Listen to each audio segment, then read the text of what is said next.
When is the right time for you to leave your day job for consulting? Millions and millions of experts and top managers think about doing it for years, but never make the first step. One of my students, Lana, she was an experienced chief marketing officer, 15 years experience.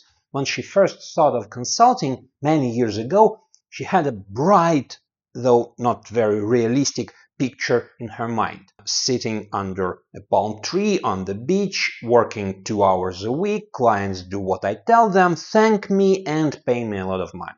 In the real world, she was sitting in the office, or when the pandemic started at home, working long hours and reporting to some boss.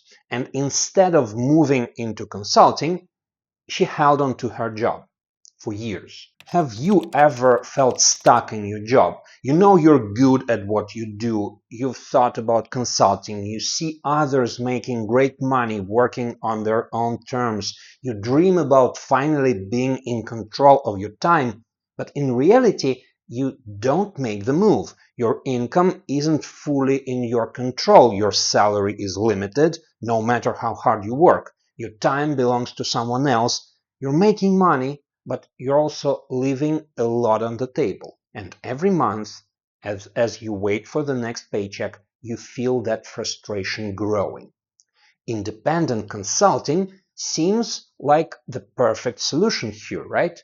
Freedom, flexibility, your own rules. But here's the thing, consulting clients aren't waiting for you with open arms. Out there, it's just you, your skills, and the market. And the market doesn't care much about your dreams. Meanwhile, back in your job, you've got bills, a mortgage, a family to support, a lifestyle to maintain. Quitting outright? Too risky. And that's when the doubts creep in.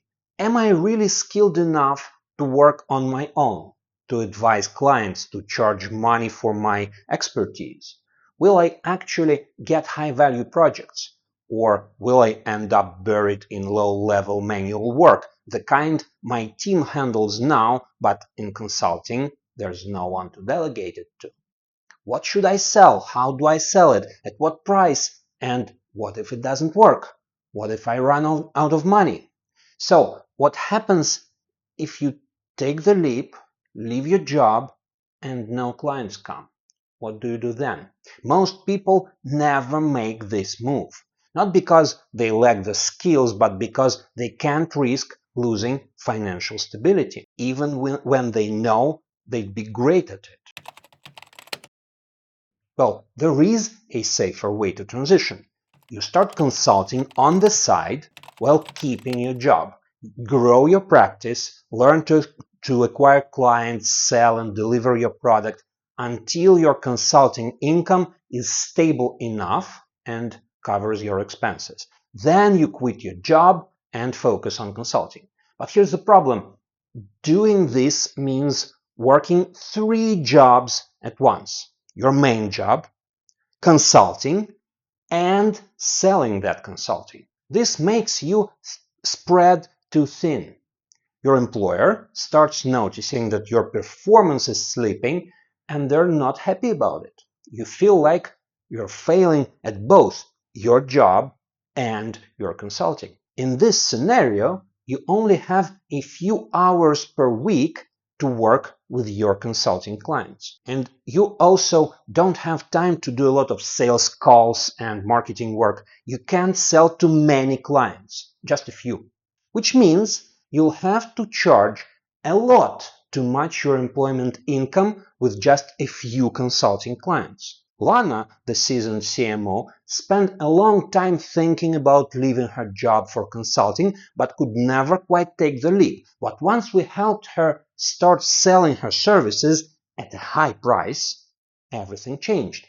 With just 2 steady clients, she covered her financial needs, left her job, and began building her practice. She then launched a couple of training programs, grew her business, and today she runs her own consulting firm.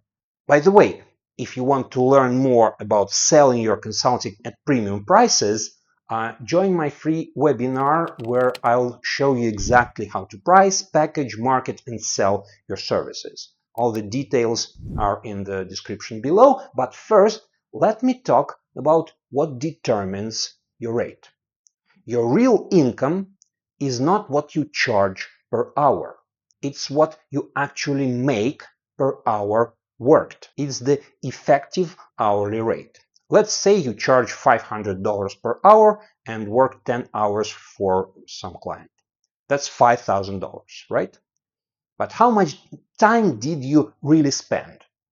15 hours preparing, 5 hours on some unpaid calls, 8 hours traveling, 12 hours on marketing just to get that client, plus the 10 billable hours. That's 50 hours total. So your real hourly rate, $100 per hour, not $500.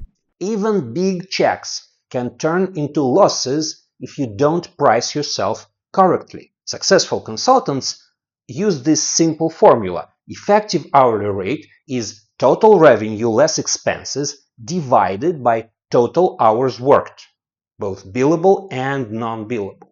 And when your effective hourly rate is high enough, you can make enough money in the limited hours you have left after your main job, cover your financial needs, and then quit.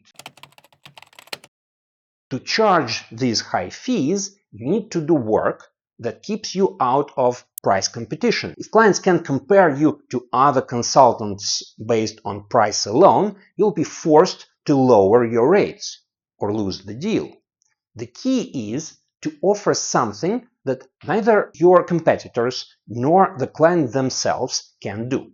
Focus only on the work that only you can deliver. Everything else, delegate it to the client, their team, or contractors. It's a counterintuitive approach, but a crucial one.